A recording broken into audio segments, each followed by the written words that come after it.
YouTube channel. I feel like it's been a long time, and I'll get into it and explain some things, but hold on. Let's just show you what we're working with when it comes to, I need to find something, but it just exists, but I don't know where. Just, let's zoom out. This is our garage. This is how it came when we bought it. It's a mess. And I know I have a paintbrush in here that I can possibly use that I don't want to use my nice paintbrushes for the stripper that I'm going to put on the walls. And I just, I can't find anything. Oh, it's on my nose. Okay. Well, wish me luck. On a side note, let me show you all my pretty doors. Look, I have a stack of doors that we were able to salvage, and there's my newel post for the bottom of my staircase. And I just have like a stack of windows, and all that's trim and oak. But I'm in here for a paintbrush. Well, apparently nothing I want exists. And that means I'm gonna have to use one of my nice paintbrushes, and hold on. And I keep my paintbrushes in really good condition. Okay, got it. And then that way, look what I found. It looks like Tim left one of my nice paintbrushes in some stain, which is like almost a blessing, because now I can use it without feeling bad about it. So this is after Tim had hung all the beadboard, and we were coming up with as many ideas on how to make sure that this beadboard looked nice, but in all reality, I really wish I would have known better and had done none of this, because we ended up doing something completely different. We wasted so many hours trying to strip, sand, and we even put it through the planer, when it would have taken me hours and hours to get it done, and we ended up doing something completely different. So you're gonna see me struggle for the next couple minutes, and just know that none of it mattered because we ended up covering everything up anyways. So I guess just enjoy the struggle while it's lasting. Big fan of waste. This is what I decided to do for plastic. I just opened one of our bats of insulation, and oh, you can see my glove. Thanks. But basically I just took one and I went down the whole length of the wall. This side doesn't matter. Or at least that's what I'm telling myself, because my OCD just wants to finish, because I hate... You're never going to see it. There's going to be a box. I don't like not finishing things.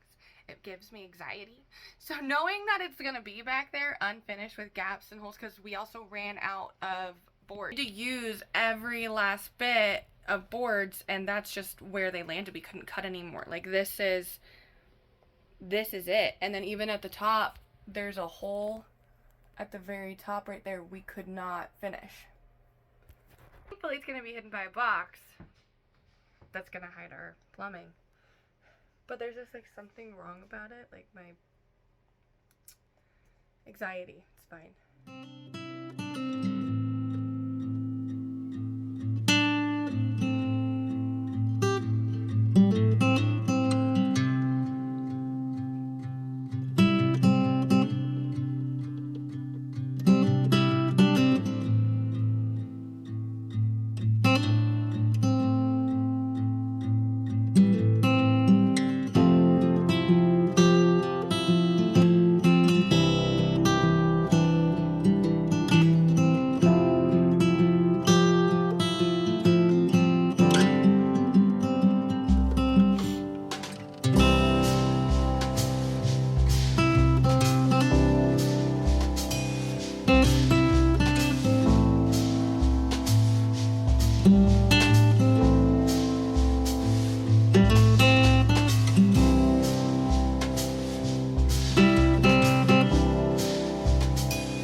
So for the sake of the video, I feel like we should call this like troubleshooting and trying to figure out the best way to navigate the rest of this project. So let me just show you what we did and why we did it. So because the walls had so many bows when we were plastering, you can see some of the boards that were obviously higher up, and then there's a big divot, and then we had to fill in, and then big divot and fill in. So it actually turned out looking much better than we thought. There's a couple waves, like you can see the marks where like some of the boards were, but thankfully it turned out really good. And I think when you paint, you're not gonna see it as much. Right now you can just kind of see because one is closer to the top, so it doesn't have as much covering it, if that makes sense. So it's almost like kind of see-through. And some of it's still drying, but it's like I caulked the seams. So far, it's actually turning out a lot better than I thought it was going to and then we're gonna trim it all out up there and get crown. That cavity up there, that's where our plumbing is gonna run down. It's gonna run down here and then down across, and then we're gonna drop it in this corner. Look at how messed up that area is there. And then down through the floor here. So that's why that corner didn't matter at all.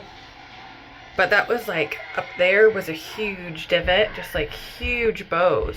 So it was so impossible to try and get everything super smooth. I will say, like, for getting things smooth, this room really was hard because of how bad it was. I can't believe how well people used to plaster over lath, because like lath was super wavy and there was bigger gaps, and they got it so smooth. And this we treated the beadboard underneath it like lath, because there was no way I was going to be able to without hours more. I did at the time because one 30-inch board by 3 inches, it took me 40 minutes to get perfectly smooth by sanding, well, first stripping, you saw that, stripping, and then I went back with the heat gun to see if I could get the rest of it, because there was so many layers of paint. And then and I had to smooth it, sand it, and then it turned out really pretty, but there was no way I was going to be able to match it on every board.